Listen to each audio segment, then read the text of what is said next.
Good evening, folks. Thanks for coming out. When I arrived last night, we were just coming from the airport about the venue here, which I figured we'd have a room that seated maybe 50 people or maybe 100 if they were ambitious, only to find out that we have this wonderful auditorium that seats 700. It was booked in anticipation of having a debate or dialogue, which can draw a lot more people. And I just want to make clear that I suggested and requested as well that we have someone that would represent another point of view so that we could present things side by side. That's always the goal. To the extent you present things side by side, get both points out, challenge each other on the accuracy of things, try to understand each other better, it's constructive. That failing, said, great, I'm happy to give a lecture, and then we'll have Q&A as well. So I do appreciate you coming. The benefit of this great auditorium here, we've got room for a lot more folks, but the benefit is we have this wonderful screen, and we'll have this all videotaped as well. My website is askdrbrown.org, askdrbrown.org, that's DR. And on Facebook, if you want to connect there, it's also Ask Dr. Brown, or on Twitter, which I don't do a lot of tweeting, sorry to say. That's Dr. Michael L. Brown.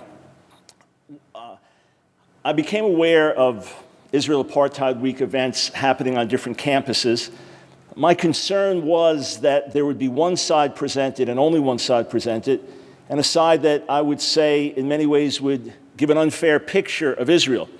My intent tonight is not to give an unfair picture of anyone else or try to balance one extreme with another, but perhaps to give you a narrative, perhaps to give you a point of view that you don't often hear, sometimes through the media, sometimes through history writing, which can often be revisionist, and certainly in a presentation like Israel Apartheid Week.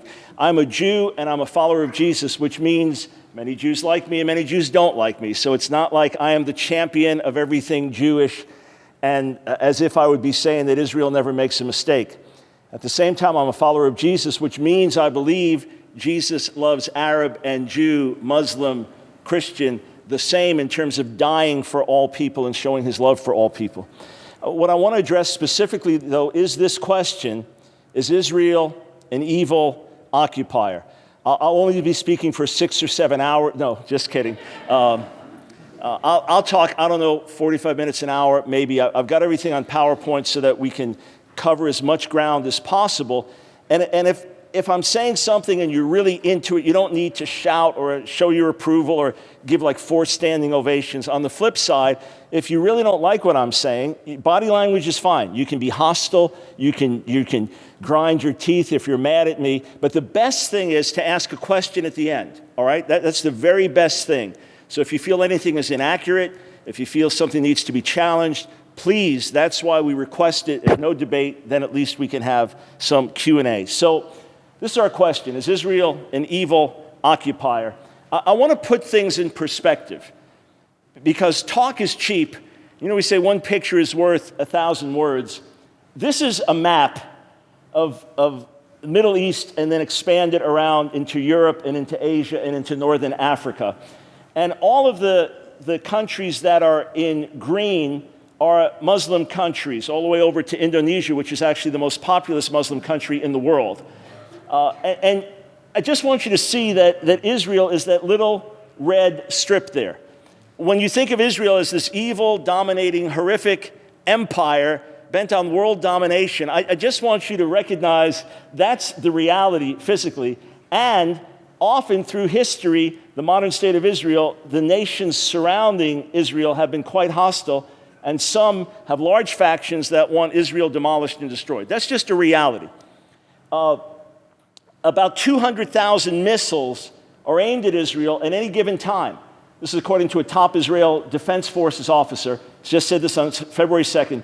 And he added that Iran's ability to obtain nuclear weapons was solely dependent on the will of Iranian Supreme Leader Ayatollah Ali Khamenei, his folks have won very heavily in recent elections as well.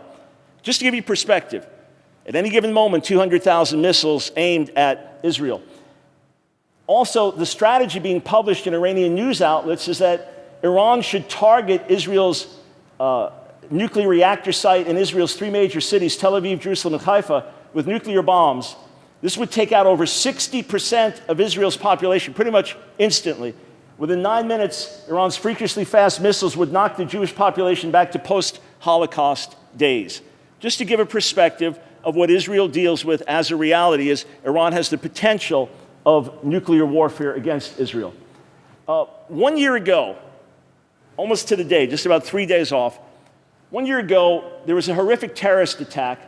It took place in the Jewish settlement of Itamar, where Rabbi Udi Fogel, 36 years old, his wife Ruth, 35, and children Yoav, 11, Elad, 4, and Hadass, 3 months old, were murdered in cold blood as they slept. There were some other children in another room that were unseen and survived. 12-year-old daughter came back from a youth event to find her family. Rabbi Yaakov Cohen, a neighbor who entered the house with their 12-year-old daughter who returned from a youth event to find her slaughtered family, told the Ynet website that her 2-year-old brother was lying next to his bleeding parents, shaking them with his hands and trying to get them to wake up while crying. The sight in the house was shocking. Now, I would think that an event like this would garner protests at universities, campuses all over America if justice was an issue, if fairness was an issue. Relatives of the family said they wanted pictures released so people could see what actually happened. The rabbi there with the 3-month-old, there were many reports that the 3-month-old was decapitated. There was another one of the children that was murdered. Many Palestinians expressed their outrage over the murders. To kill family, little children, slice up a 3-month-old baby in cold blood.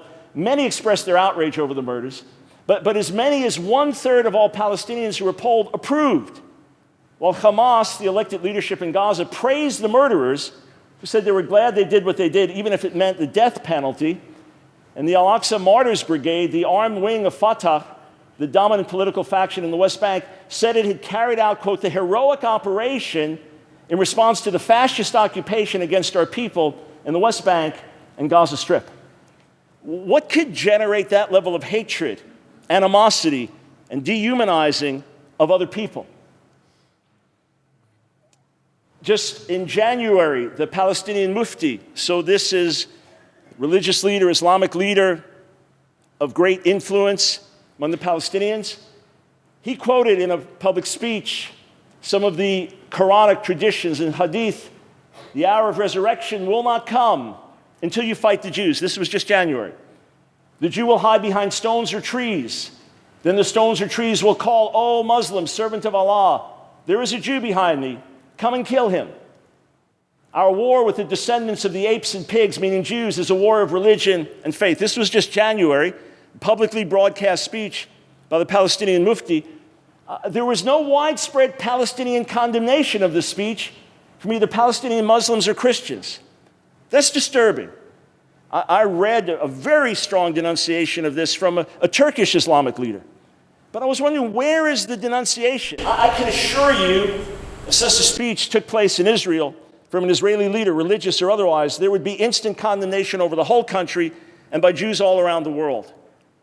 I wonder why there was not a widespread condemnation from the Palestinian communities. It troubles me. Could it be that there's more to the story about the alleged apartheid state? Could it be that Israeli moms and dads don't enjoy sending all their children off to war, both sons and daughters? These are regular people, Palestinians, Israelis, Jews, Arabs. They are regular people who care about their families. Do you think the average Israeli enjoys the fact that every one of their sons and daughters must fight in the military, mandatory? You think they enjoy sending them off to the front lines? Could it be that they don't enjoy spending such a large amount of their budget on defense just to survive? Could it be that there's a reason Israeli soldiers spend a good part of their initial training learning ethics and the importance of protecting the lives of Palestinian civilians? That may seem like a complete myth to you, but just talk to the folks in the military. I've got so many friends that live in Israel, and when their kids go into the army, that's the first thing. They start talking about ethics. Could it be that Israeli casualties in war could be greatly reduced if not for the extreme measures they take to protect civilians? I have many times been contacted by friends whose kids are about to go into the front lines, and they say, please pray. It's very, very dangerous because so many of the terrorists are situated right in the midst of civilian population, and their lives, the lives of the Israeli soldiers, will be greatly at risk because they have to do their best not to kill and injure civilians. Interesting for a demonic, evil apartheid state out for ethnic cleansing and genocide to think like that. Very interesting. June 28th, 2004, 4-year-old Afik Zahavi Ohayon was killed by Qassam rockets, which landed on the street in front of his nursery school in Sderot. These were launched by Hamas, of course, from Gaza. The Qassam knocked him and his mother down as they were on their way to his school. At the funeral, Itzchik Ohayon, the bereaved father, sobbed. I just wanted him to tell me goodnight, Abba. Wasn't his time to die? Who would launch rockets at a nursery school? All right, somehow we froze here. August 9th, 2001, Jerusalem. This was the bombing of the Sbarro's Pizzeria. Best friends Malka Roth, 15, and Michal Raziel, 16, and the Shiva Schroeder family. Parents Mordecai and Sarah and 3 children, Raya, 14, Avraham, Yitzchak, 4, and Chemda, 2, were among the 15, including 7 children, 15 killed, including 7 children, and 130 wounded. After the suicide bombing, Palestinian university students at the An-Najah University in the West Bank city of Nablus created an exhibition celebrating the 1-year anniversary of the Second Intifada. The exhibit's main attraction was a room-sized reenactment of the bombing at Sbarro. Just remember these things during the Apartheid Week event. Just remember these facts, these truths which you will not hear. And search out anything I'm saying. Every detail we're giving is careful and accurate. The installation featured broken furniture splattered with fake blood and human body parts. The entrance to the exhibition was illustrated with a mural depicting the bombing. The exhibit was later shut down, actually shortly shut down, by Palestinian leader Yasser Arafat. Why would university students have this on their campus commemorating a suicide bombing that killed 15 people, 7 children, and wounded 130? Where were the campus protests, I wonder? According to the Israeli Minister of Foreign Affairs and the Anti-Defamation League, a total of 1,194 Israelis and foreigners were killed and 7,000 wounded between September 2000 and August 2010 by Palestinian terror attacks, most of them during 2000 to 2005, the Second Intifada. Palestinians killed 1,074 Israelis and wounded 7,520 between 2000 and 2005. Proportional to population, it is roughly equivalent to 50,000 killed and 300,000 wounded in the United States. Where were the campus protests? Where is the outrage over this? This is intentional murder of civilians, not just attacks on soldiers. Striking, isn't it? Gaza, let's use this as a case in point. Israel captured the Gaza Strip as a result of war with Egypt in 1956. 1994, as a result of the Oslo Accords, Gaza was returned to Palestinian sovereignty, but of course, there were Jews still living there. August 17th, 2005, Israel began to evacuate all the Jews from Gaza. So these are thousands and thousands of Jews who've been living there for generations, but many of them for decades, established there and helping with the Israeli economy in many ways, as you'll see. They were forcefully evacuated. America put great pressure on Israel, and the Jews living in Gaza were forcefully evacuated. I mean, carried out, I mean, dragged out. It was traumatic for the nation, and then just put in tent camps, refugee camps. It was expected to take several weeks to evacuate them all. It took less than 1 week. Israel and the Palestinians agreed the buildings would be razed, and the army began that process after the residents left. Try this again.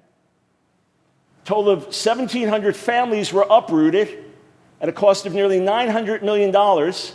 This included 166 Israeli farmers who produced $120 million in flowers and produce. Approximately 15% of Israel's agricultural exports originated in Gaza, including 60% of its cherry tomato and herb exports. Israel also lost 70% of all its organic produce, which was also grown in Gaza.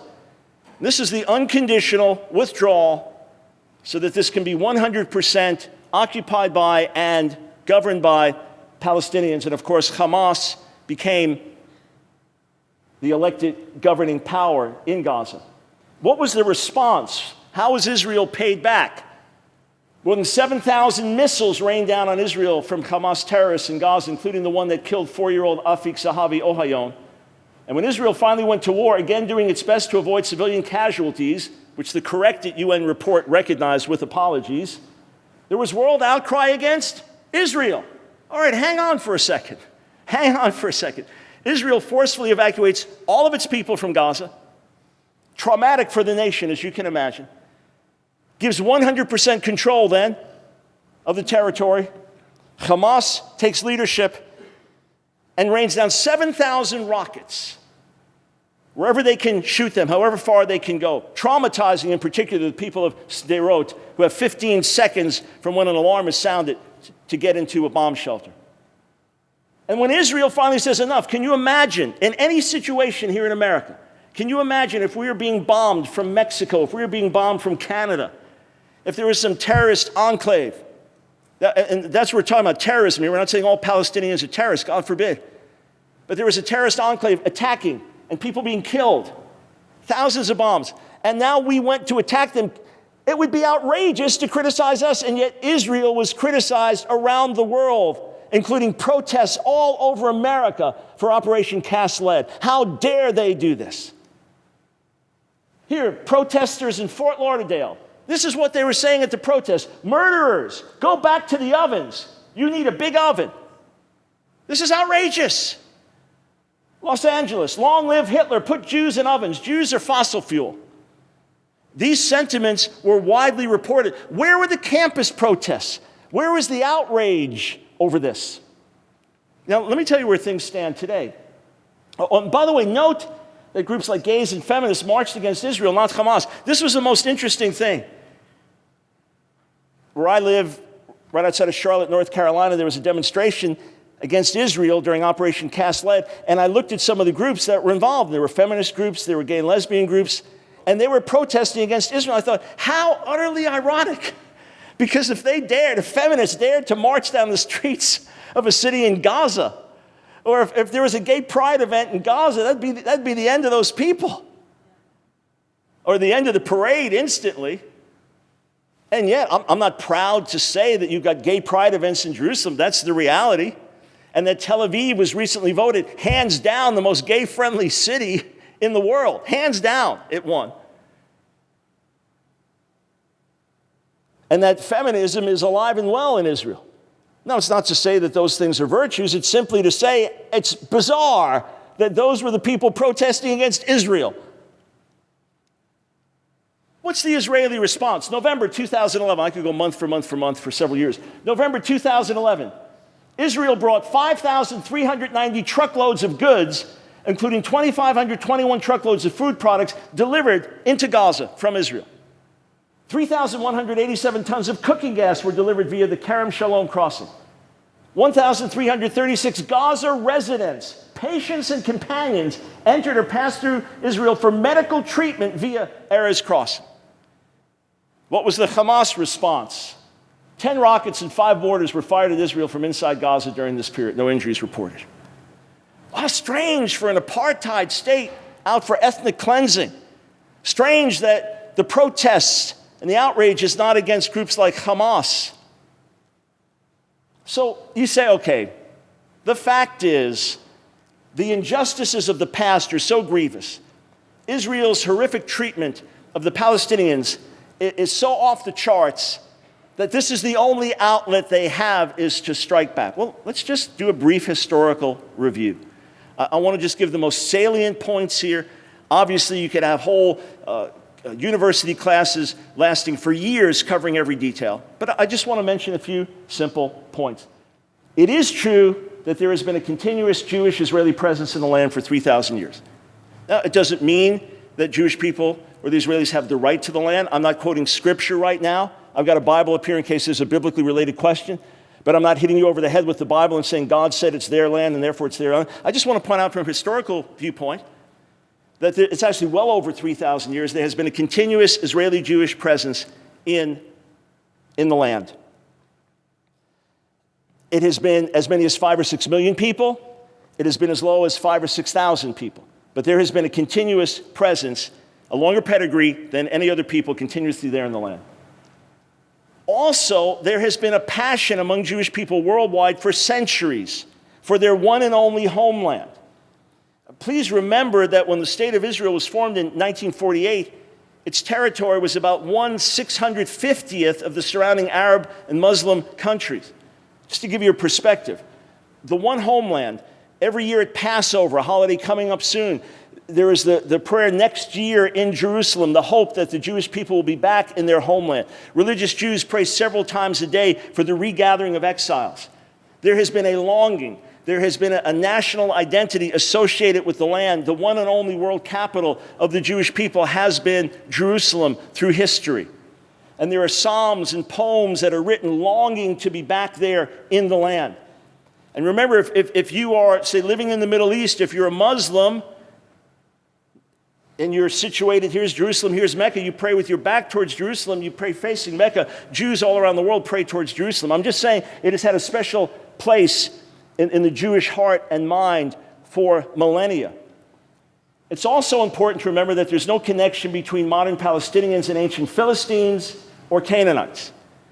There were certainly Arabs and Bedouins that have lived in that part of the world for centuries, if not millennia.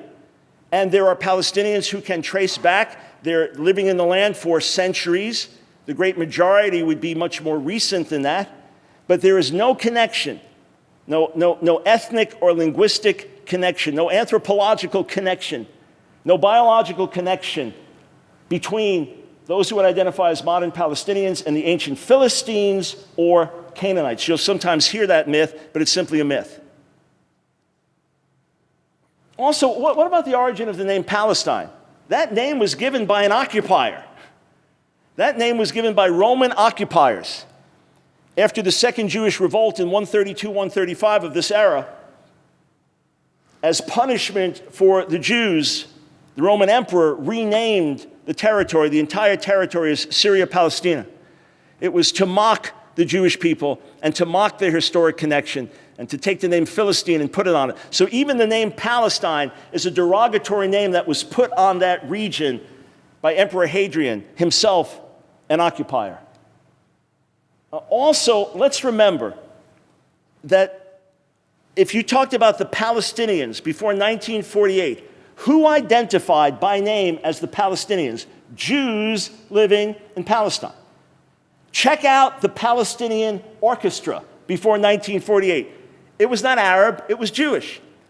There was not a national Arab identity associated with that region. It was considered to be part of larger Syria. Arab identity, the Muslim identity, carried out in very, very deep and rich ways in many other ways, but not in terms of a national Palestinian statehood. There was never an attempt to form a state there. And in fact, even the statehood concept came in much later in terms of that part of the world in the early 20th century, and somewhat under the influence of Woodrow Wilson. There's a newspaper, famous newspaper in Israel today called the Jerusalem Post. You know what it was originally called? The Palestine Post, because Palestinians were Jews. And there was no such thing as Arab-Palestinian identity before 1967. There was no flag. There was no national consciousness. Now, let me say again, some people had lived there for generations and some for centuries. There's no denying that. But there was no concept of a Palestinian statehood or a Palestinian identity. Just check the history books. And those of you that can read Arabic, my Arabic's a little rusty, so those that can read it fluently, you'll do better than me or you'll read it quicker. Find me references to Palestinian national statehood concepts before 1948, or even explicitly expressed in those terms before 1967. Walid Shubat, who used to be a Palestinian terrorist and became a born-again Christian, he asked this question: why is it that on June 4th, 1967, I was a Jordanian, so right before the Six-Day War, and overnight I became a Palestinian? He had one identity, and now there was a new identity that was being used. This is not an issue of should there be justice and fairness for the Palestinians. That's not the question. Of course there should be. This is not a question of do those who identify as Palestinians have a right to be there. That's not the issue. No one's talking about expelling people. God forbid. I'm simply talking about historical realities, because what's often presented today is mythological. It is completely revisionist history. Now, Mahmoud Abbas, by the way, his doctoral dissertation, for those of you that don't know, was a denial of the Holocaust. This is the leader of the Palestinian Authority. Mahmoud Abbas recently claimed a 9,000-year Palestinian pedigree.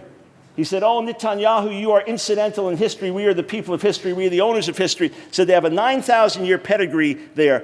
That is simply historical fiction. The modern state of Israel, there were Arabs living in that part of the world in the late 1800s. There were Jews. The Arab population was larger. More Jews began to emigrate, began to develop the land in different ways. More Arabs began to come in as well. There were Arabs who were living there that were concerned about what would happen with Jews coming to live there. Was there enough room for everybody? Now, this is when you're just dealing with a few 100,000 people. Now you've got like 9 million people? So there's room. But what happened was anti-Semitism rising again in the late 1800s, pogroms, organized attacks on Jewish people, often by professing Christians in countries like Russia in the late 1800s, the Dreyfus Affair in France, and Jews began to realize there's Jew hatred around the world, and the only way we can get away from it is to have our own country. We cannot just expect to be accepted worldwide. Increase in Jewish and Arab immigration to the land begins to take place, and anti-Jewish intifadas sparked by Hajj Amin al-Husseini in the 1920s and 1930s began to rise. It's important that you understand that prior to 1948, there were already intifadas taking place. There were already uprisings against the Jewish people, and they were not sparked by the majority of the people. They were sparked by radical Islamic elements among them. And they appealed to historic Islamic anti-Semitism. Through the centuries, Jews lived in Muslim lands and sometimes thrived. Sometimes Jews living in Muslim lands did better than Jews living in Christian lands. But let's also remember that the yellow star that Jews wore in the Holocaust was first something that they wore in Muslim countries, that they had the status of dhimmis, which is a second-class citizen status. Now here they are in the land of Israel, and Hajj Amin al-Husseini, who became a colleague and comrade of Hitler, famous pictures of him together with Hitler, working together for the extermination of the Jews, prior to 1948, began to stir uprisings, resulting in many Jewish casualties. Now, there were some Jewish counterattacks, but if you're just counting numbers, they were minor in comparison. Any bloodshed, Muslim, Christian, Jew, Arab, however we identify, any bloodshed is bloodshed and is terrible. I acknowledge that. That's not the issue. I'm simply saying that before Israel was this alleged evil empire, occupier, there were violent demonstrations and attacks and murders of Jews stirred up by radical Islamic elements. The more you study about Hajj Amin al-Husseini, the more disturbed you will become. Now, what's interesting is Britain then was controlling that part of the world, and it had been controlled different times. The Ottoman Empire, it had been under various Islamic leaders. After the Crusades, it was controlled by the Catholic Church for some period of time. But now it's under British control, and whatever agreements were made, however the land was to be divided up, each time Jews agreed and Arabs didn't. It's just a historical reality. Historical reality.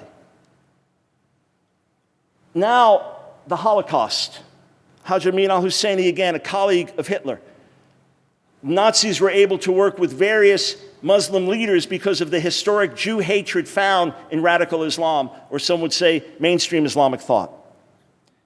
Certainly going back to the days of conflict between Muhammad and the Jewish people. And listen, I have never written a book about Islamic anti-Semitism, but I have written a book about anti-Semitism in Jesus' name and church-sponsored anti-Semitism. I'm far more expert in that, and I'm ashamed, utterly ashamed of the history. What happened now, anti-Semitism rising in Germany, in Europe.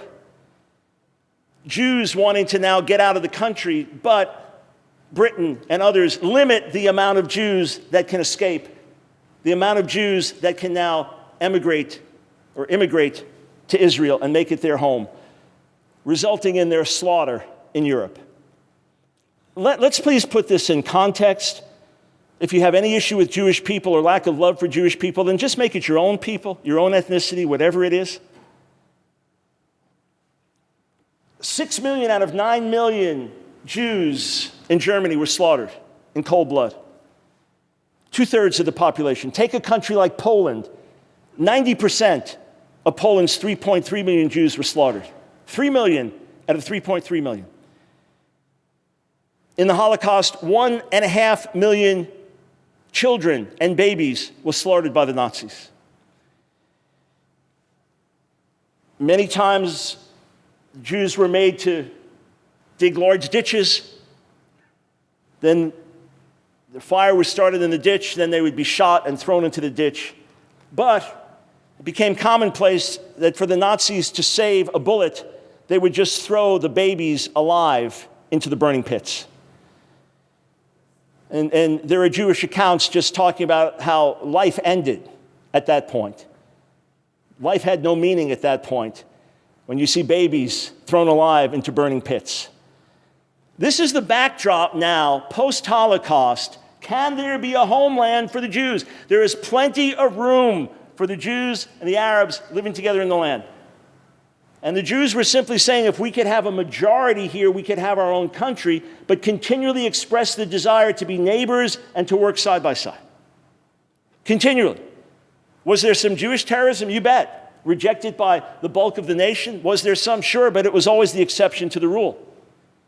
And to this day, and this is well documented, but to this day, say during Operation Cast Lead, when terrorists were being bombed in Gaza, if there was a terrorist stronghold and it was in a heavily populated area, and much of Gaza being heavily populated, maybe there's a house they know is used for weaponry, they would actually, and this is documented, you can watch it, calls were made to the house. We're about to bomb the house, get out. Tens of thousands of leaflets in Arabic dropped on the neighborhoods to say, we're going to be bombing here, evacuate. That's still the Israeli ethic for doing war. So finally, there's some world recognition that the Jewish people need a homeland, hence the formation of the modern state of Israel. Decision made in 1948 and in 47, statehood in 1948. Can I just say this plainly? And I'll go into a bit more detail in a moment. If the Arabs living in the land had accepted that, then you would have already had your two-state solution in 1947, 1948.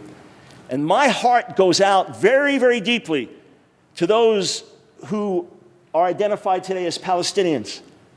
Whether they are one generation in the land or 20 generations in the land, my heart goes out, and those here that would identify as Palestinians, too deeply, because you have been used as pawns in a larger battle. And people have often not had your best interest in mind. Hajj Amin al-Husseini, 1936. There is no place in Palestine for two races. The Jews left Palestine 2,000 years ago. Let them go to other parts of the world where there are wide vacant places. David Ben-Gurion, 1937. We do not wish and do not need to expel Arabs and take their place. All our aspiration is built on the assumption, proven throughout all our activity in the land of Israel, that there is enough room in the country for ourselves and the Arabs. Every so often you'll read a David Ben-Gurion quote calling for expulsion and violence. They are bogus. They are bogus quotes. Any historian worth his salt will tell you they are bogus. This expresses the sentiment. Fact. And let me just say this one little thing before I go on. As our daughters were growing up, they're now in their 30s, each with 2 kids, they would sometimes ask my wife, Nancy, we celebrate 36 years of marriage on Wednesday. They would sometimes ask her, Mom, how does this fit? Does this make me look fat? And she'd say, yeah. I said, Mom, why'd you tell me that? And she'd say, if you don't want my opinion, don't ask me. Because I'm going to tell you the truth. Otherwise, I'll just tell you look pretty. But if you ask, I'm going to tell you the truth.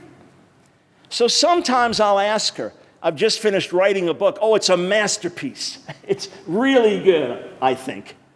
And I say, hon, could you read this? Would you mind reading this? Tell me what you think. And she'll say, oh, that's lousy.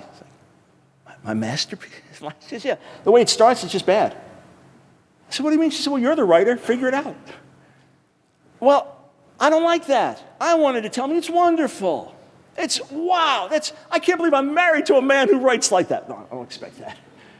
But I want to hear something positive. But I've realized over the years that her loving, truthful statements help me a lot more than falsehoods. So if I'm saying something that stings, just ask one question. Is it accurate? Is it truthful? That's the only question.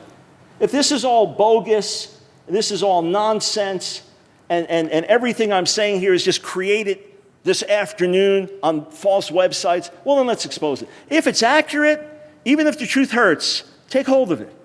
Take hold of it. It's for your good.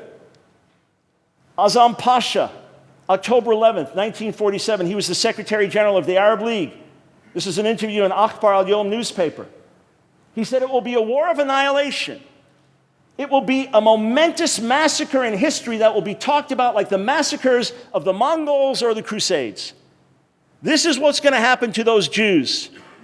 This is October 11th, 1947.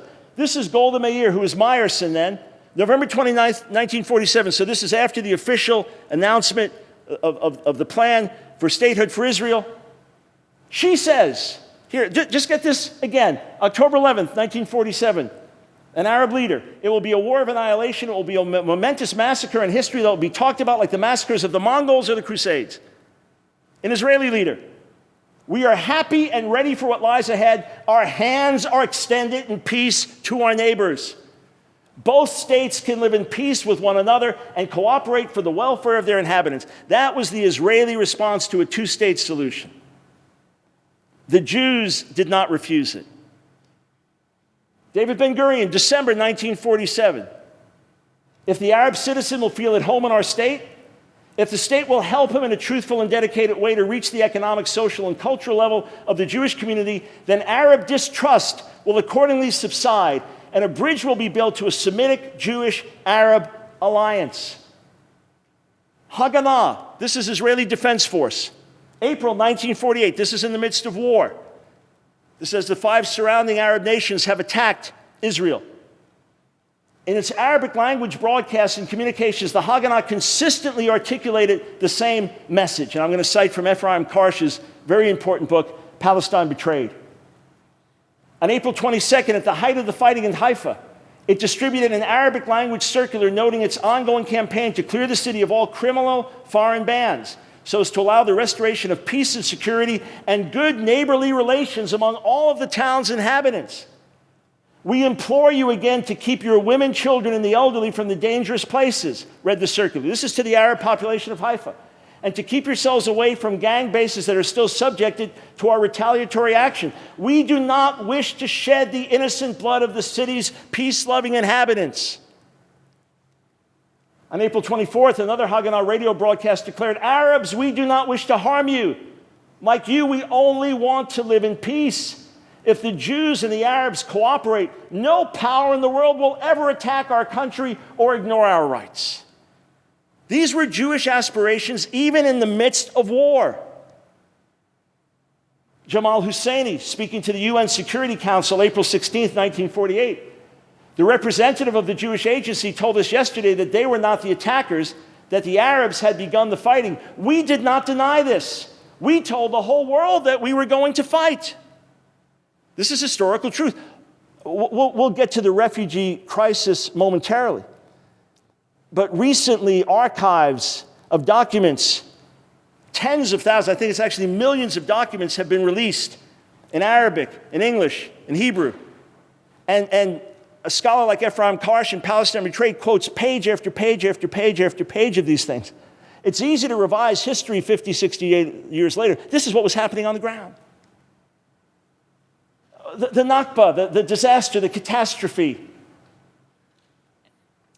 How did this happen?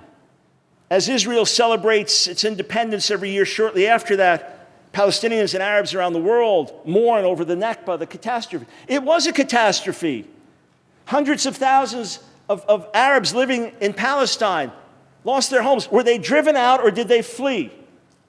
Were they driven out or did they flee? Were they told that a canon cannot distinguish between a Jew and an Arab, so get out of here, and once we destroy the Jews and drive them into the sea, you come back to their homeland? Is that what happened? Or did they all flee because the evil Israelis went from town to town with ethnic cleansing to try to wipe them out? So Middle East scholar Daniel Pipes summarizes the archival findings of Professor Ephraim Karsh in his new book, Palestine Betrayed. Far from being the hapless victims of a predatory Zionist assault, it was Palestinian Arab leaders who, from the early 1920s onward, and very much against the wishes of their own constituents, launched a relentless campaign to obliterate the Jewish national revival, which culminated in the violent attempt to abort the UN partition solution, which was a two-state solution or resolution. More broadly, Karsh observes, there was nothing inevitable about the Palestinian-Jewish confrontation, let alone the Arab-Israeli conflict. Why couldn't they live in peace and accept a two-state solution? Why not? To this day, Prime Minister Netanyahu says, we welcome a two-state solution. And to this day, it is renounced by Hamas and rejected by the Palestinian Authority. And by the way, there's a simple, indisputable truth that we'll get to in a little while that no one can deny. I mean, I'm enjoying watching the faces of those who are differing with me, like, oh, you got to be kidding, it's crazy. But thank you for doing it quietly. I respect that, because it can be frustrating. That's why I so much wanted to have a debate, so both sides could air things, and you could have someone up there championing your side, and then we could see where the truth is. But I'll say this plainly, one of us is wrong. Yes, justice needs to be done for everyone. Yes, there needs to be compassion on everyone. Yes, there are many, many difficulties there in the Middle East. Yes, Israel is far, far, far, far from perfect. But one of us is representing truth and another error, or both are wrong, but both cannot be right in this telling of the story. Only with the passage of time did Palestinians and their Western supporters gradually rewrite their national narrative, thereby making Israel into the unique culprit, the one excoriated in the United Nations university classrooms and editorials. Karsh successfully makes his case by establishing two main points. That one, the Jewish Zionist Israeli side perpetually sought to find a compromise, while the Palestinian Arab Muslim side rejected nearly all deals. And two, Arab intransigence and violence caused the self-inflicted catastrophe. In other words, the catastrophe was because of Arab leadership, Muslim leadership, not because of Jewish leadership. In the first years after 1917, Arab reaction was muted, as leaders and masses alike recognized the benefits of the dynamic and Zionist enterprise that helped revive the backward, poor, and sparsely populated Palestine. Then emerged, with British facilitation, the noxious figure who would dominate Palestinian politics over the next 3 decades, Hajj Amin al-Husseini. And if he's your champion, you're being championed by the wrong person. From about 1921 on, Karsh documents Zionists and Palestinians had many choices to make. While the former invariably opted for compromise, the latter relentlessly decided on extermination. In various capacities, Mufti, head of Islamic and political organizations, Hitler ally, hero of the Arab masses, Husseini drove his constituents to what Karsh calls a relentless collision course with the Zionist movement. Hating Jews so maniacally that he went on to join the Nazi genocide machine, Husseini refused to accept their presence in any numbers in Palestine, much less any form of Zionist sovereignty. From the early 1920s, then one witnessed a pattern still in place and familiar today: Zionist accommodation, painful concessions, and constructive efforts to bridge differences met by Palestinian anti-Semitism, rejectionism, and violence. Every piece of land that Israel has given back, it has paid dearly for. Gaza being a massive case in point. Despite the radicalization of Palestinian opinion by the Mufti and despite the Nazi rise to power, Zionists kept seeking an accommodation. It took some years, but the Mufti's zero-sum policy and eliminationism eventually convinced reluctant labor leaders, including David Ben-Gurion, that good works would not facilitate their dream of acceptance. Still, despite the repeated failures, they continued to search for a moderate Arab partner with whom to strike a deal. This dialectic culminated in November 1947 when the United Nations passed a partition plan that nowadays would be termed the two-state solution. In other words, it handed the Palestinians a state on a silver platter. Zionists rejoiced, and Palestinian leaders, foremost the malign Husseini, sourly rejected any solution that endorsed Jewish autonomy. Just ask yourself a question 60 plus years ago, facts, not emotions, not what you want to believe or I want to believe. Who rejected the UN partition and who accepted it? Who said, fine, there will be two peoples living in the land, and who said, no, there will not? Simple. They insisted on everything and so got nothing. Had they accepted the UN plan, Palestine would be celebrating its 62nd anniversary this May, and there would have been no Nakba. It's a fact. If you react emotionally to it, check your facts. Jesus said the truth will set you free. It remains a universal maxim. In some, Karsh explains it was the action of the Arab leaders that condemned hundreds of thousands of Palestinians to exile. That's why I say my heart goes out to Palestinians deeply. And as a Jew, that makes me a Semite. That makes us of like blood, both descendant from Abraham, through Isaac and through Ishmael. There's a unique kinship I feel with the Muslim world, in particular the Arab population, because of that.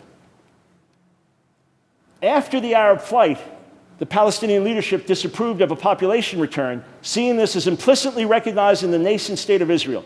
The Israelis were at first ready to take back the evacuees, but then hardened their position as the war progressed. So as there were concerted efforts to exterminate the Jews, finally they said, okay, you're not coming back. Prime Minister Ben-Gurion explained their thinking on June 16, 1948. This will be a war of life and death, and the evacuees must not be able to return to the abandoned places. We did not start the war. They made the war. Jaffa waged war on us. Haifa waged war on us. Beisan waged war on us. And I do not want them again to make war. Tale of two refugee peoples. About 800,000 Jewish refugees had to flee their homes and countries when Israel was reestablished in 1948. Some have been living in these countries for centuries upon centuries, but they had to flee because of the war and hostility in the Arab Muslim world against the Jews. About 600,000 Arab refugees fled the newly formed state, waiting for their Arab brethren to drive the Jews into the sea. Well, it didn't happen. It still hasn't happened.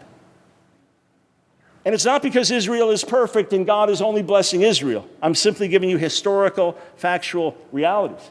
Okay, so hang on. 800,000 Jewish refugees had to flee their homes and countries when Israel was reestablished in 1948. About 600,000 Arab refugees fled the newly formed state, waiting for their Arab brethren to drive the Jews into the sea. Well, what happened to these two refugee groups? The newly formed Jewish state successfully incorporated its refugees. They fled there, and the vast majority were resettled there. The surrounding Arab nations did not, quite intentionally, producing the crisis of the displaced Palestinian people, a crisis that remains to this day. Why weren't the refugees successfully absorbed in the surrounding Arab nations? Were they being used as pawns, political pawns, against Israel? It's expressed more than 20 years ago by Ralph Galloway, former head of the United Nations Relief and Works Agency of Palestinian Refugees. The Arab states do not want to solve the refugee problem. They want to keep it as an open sore, as an affront to the United Nations, and as a weapon against Israel. Hang on. I said I was going to give you one indisputable piece of information that's current. I mean, everything is indisputable if you'll check the sources accurately enough. But hang on. The Arabs who did stay in the land now number more than 1.5 million. They have full rights as citizens and even serve in the Knesset. And they have more freedoms of speech and religion than any other Arabs in the Middle East. Israeli Arabs make up 20%, roughly, of the population. Even in 1948, they were part of the Knesset. They could get up and publicly blast Israel. They could call it an apartheid state, and they remain citizens. Just answer me this question. Please tell me a surrounding Arab nation, Syria, Egypt, Jordan, where the population can get up, 20% of the population, and blast the government and speak against it, and will not be attacked, will not be thrown in prison, will not be tortured. Just tell me where that happens freely, where Palestinian journalists say, upset with Hamas, or Palestinian Authority leadership, can freely and openly criticize the government. You know how much Israelis criticize their own government? Do you understand there are Israeli professors teaching in Israeli universities calling for the boycott of Israeli universities? This dialogue goes on all the time within Israel. You'll never find the more self-critical people. You could build a better case for Palestinians by going to critical Israeli sources than Arab sources. 1.5 million. Those are the ones who stayed. And they were welcomed as fellow citizens, and they are fellow citizens to this day. Along with this, many Israeli Jews are critical of their government, as I said, constantly calling for the investigation of alleged human rights violations by their own people. Where's the equivalent of this in the West Bank and Gaza, and what kind of rights would Jews have in a Palestinian state? Please tell me that if there was a two-state solution right now, let's say everyone could agree to it. Let's say everybody's equally at fault, all right? And now everybody agrees to it. Would Jews be allowed to serve in the government of the Palestinian Authority in the equivalent of a Knesset? Would they be allowed to criticize the government the way Israelis, Arabs are? And get up in the Knesset and give a speech blasting the prime minister? Would they be able to do that? Interesting. This evil, wicked, occupying apartheid state gives these equal rights to us Israeli Arab citizens. There's an Israeli TV show. Go online, look for it. It's called What Would You Do? And this just aired recently. What they do is they have actors going into different places, and they're being filmed, but nobody knows they're actors. So a woman in Arab dress goes into, traditional Arab dress, goes into a convenience store at a gas station in Israel while they're serving coffee to people. And she says, then you've got an Arab man goes in there. You watch it. Watch the reactions. They go in there to the coffee shop. I just wasn't set up for a video presentation tonight, so go online and watch these things. The woman says, the Arab woman, I want a cup of coffee. And the guy behind the counter says, we don't serve Arabs. She says, what? He says, we don't serve Arabs. She said, what do you mean? I'm a human being. We don't serve Arabs. Look at it. We don't serve Arabs. You watch, person after person, the Israeli outrage. You watch it. This is not staged. What do you mean? You don't serve her? I don't go here anymore. One after, I'll buy her the coffee then. I'm paying for the coffee. You don't serve her, we leave. Interesting. Could it be that there is a demonizing of Israel and Jewish people? Could it be that we're not looking at the larger picture and the larger history? Could that be? Other regional conflicts today, it's ludicrous to think that without the presence of Israel in the Middle East, all would be well. There's been revolution and war and chaos in a number of the surrounding nations the last 2 years. The uprisings in Egypt, the uprising now in Syria, the uprising in Libya, in Yemen, and Tunisia. Is that because of evil Israel? Is that because of the Jewish occupiers? They often get blamed for every conflict in the land. You look and think, okay, there's more going on here. And there have been constant disputes between Hamas and the Palestinian Authority. Is that true or not? It's not Israel's fault. In 1980, Abd al-Hamid Khaddam, then Syria's foreign minister, admitted if we look at a map of the Arab homeland, we can hardly find two countries without conflict. We can hardly find two countries which are not either in a state of war or on the road to war. That's not the fault of Israel. There's a saying, if you have two Jews in a room, you have three opinions. Again, I'm not glorifying Jews, okay? I'm simply saying that to blame Israel for all the conflicts in the Middle East, it's all the fault of Israel, is ridiculous and false. Israel being demonized, I'm almost through, and then we'll have a time for questions. You've got to look at the lies of historic anti-Semitism. 1215, the Fourth Lateran Council of the Catholic Church decreed officially that at communion, the Eucharist, that the wafer and the wine, or the wafer and the juice, were literally the body and blood of Jesus. So rumors started that Jews were kidnapping and torturing a wafer, because this was their way of getting back at Jesus. Thousands upon thousands of Jews were slaughtered by the Catholic Church over that accusation. During the Black Plague, Jews died like everybody else, but not in quite as large numbers. Some of it just having to do with Jewish dietary laws and hygiene. So you need a scapegoat. Who caused the Black Plague that wiped out such a large amount of the population of Europe? It's the Jews. They poisoned the wells. They used a mixture of animal parts and human parts and sacred elements of the Eucharist and poisoned the wells. All these historic lies told about the Jewish people. There were no Jews in the World Trade Center 9/11. And it was Israel that brought the towers down. I had quite a number of cab drivers in New York City tell that to me. I guess they didn't go to the funerals of folks like my brother-in-law killed 9/11. Oh, Jewish, by the way, and so many others. I wonder if there are any lies circulating today. Oh, the Protocols of the Elders of Zion, a notorious forgery by the Russian secret police about 100 years old, that purports to tell the story of world Jewish domination plans. That there are 300 Jewish leaders all around the world, the secret cabal of Jewish leaders, who are waiting for the right moment to take over the world. This remains. You check this out. Those of you that travel in and out of Islamic nations, Arab nations, check out to see if this remains a bestseller. Check out to see if this has been serialized on Egyptian television. Protocols of the Elders of Zion. Oh, by the way, here's how the plot culminates. The Jews will bring the entire world into subjection to the Hindu god Vishnu. That's part of the protocols. People believe this. Go to Tahrir Square in Egypt and go to the bookstores nearby and see if they're selling this. Check it out. It is widely believed to be true. Could it be that there is a demonizing of the Jewish people to this day? You know, in the Middle Ages, and probably beyond that, it was believed that the reason that Jewish men wore head covering was to cover the horns. 1951, Mohammed Nimr Khatib.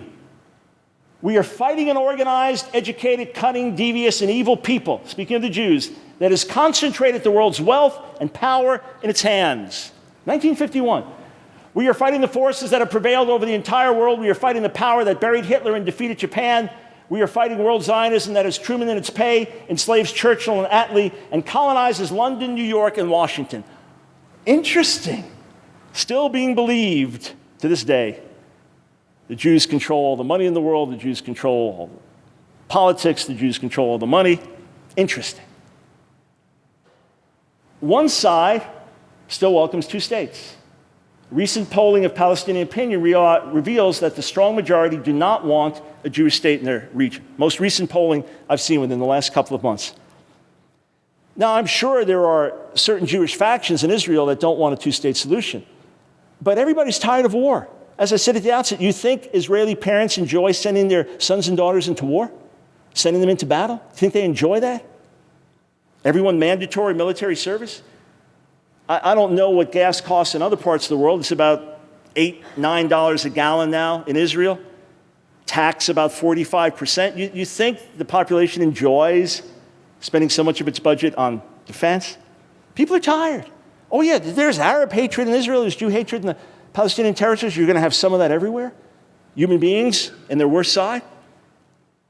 But Prime Minister Netanyahu has publicly said in front of the U.S. Congress, I accept a two-state solution. Obviously, there are details their sides are going to differ on. He said that he's asked Mahmoud Abbas, because they won't deal with Hamas, won't negotiate with Hamas as a terrorist organization, would you publicly acknowledge your acceptance of a Jewish state? Would you just publicly acknowledge that? No. And it remains the Hamas charter that Israel should be exterminated.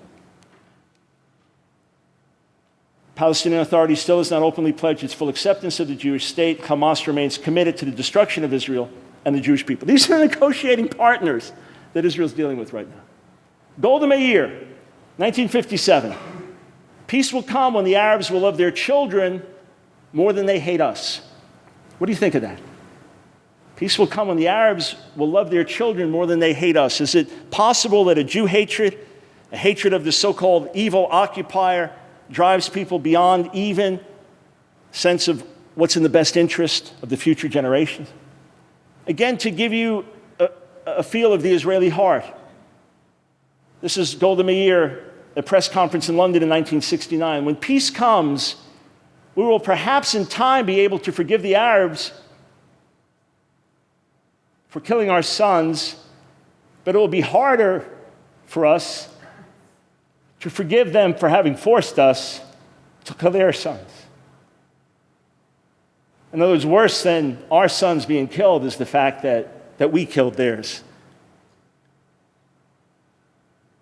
Interesting that she would say that. I'd like to hear parallel statements from those on the other side of the table.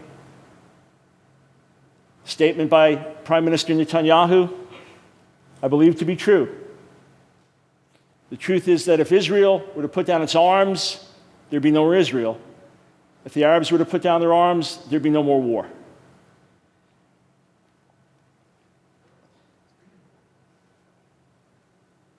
There's no question that you could have people come up here and talk about harsh treatment by Israeli soldiers, of someone stopped at a checkpoint that couldn't get to a hospital and a child died. There's no question you'll have those stories. And there's no question that Israel's been guilty of many things. There's no question. But I also want you to know that when there are reports of an Israeli bomb killing Palestinian civilians and women and children, there's outcry in Israel. There have been public demonstrations drawing hundreds of thousands of Israelis to protest the action. Calls for government investigations of cruelty by soldiers. Whereas when a bus with children is blown up by Palestinian terrorists, there's dancing in the streets and distributing of candy. Something's wrong with that picture if this is allegedly about peace. So I ask again, where are the protests over all the thousands of Israelis killed and wounded during the intifadas? Where is the campus outrage over the recent brutal terrorist attacks? And as we said a year ago, family in their sleep in cold blood, sliced up, down to a 3-month-old. Until there's a recognition that Israel is not the evil occupier, until there is a recognition that this apartheid statement is a myth, until there's a recognition that the reason Israel has put up a security wall is to keep murderers out, murderers, just like you would in your home or your backyard. Until there's a recognition of that, there will not be peace, there will not be harmony. So here's what I'm asking you to do. It's easy to just mock what I say, and it's easy to just accept it all. Check it out. Investigate. One thing I learned in my doctoral studies and even before that, everything I did was text-based. Everything I did was based on the original languages and documents. I'm really not concerned about someone else's opinion, either way. I'm really not concerned about some sentimental attachment, either way. I want to know truth. I want to know what the facts are on the ground. And I have friends, for example, Messianic Jews in Israel, that are constantly working with Arab pastors. I have friends that at a recent youth conference with 900 young people in Israel, Jews who believe in Jesus, they brought in particular, they were able to bring in a whole bunch of young people from the different parts, whether it was West Bank or Gaza, I forget where they were brought in from. 70 kids, I forget the exact number. They were treated like heroes by the other Jews. Their worship band led, and they were given special honor and treatment. There is love and compassion and recognition and a desire to see reconciliation wherever it can come. But one side is going to have to say, we are not trying to kill you, we are not trying to wipe you out, we are not trying to murder you, we are not trying to exterminate you. We recognize your right to be here. Now let's try to work out our differences. When that happens, and not before, there will be peace. And ultimately, the lasting peace we're looking for is something we're going to have to pray for and look for the Lord's gracious intervention. In that sense, what Jews are looking for, the coming of the Messiah, and Christians, the return of the Messiah, in the Islamic world and its own end-time expectation, I just want you to know that ultimately we need Jesus to come back to establish lasting peace, but we can do a whole lot better than we're doing right now.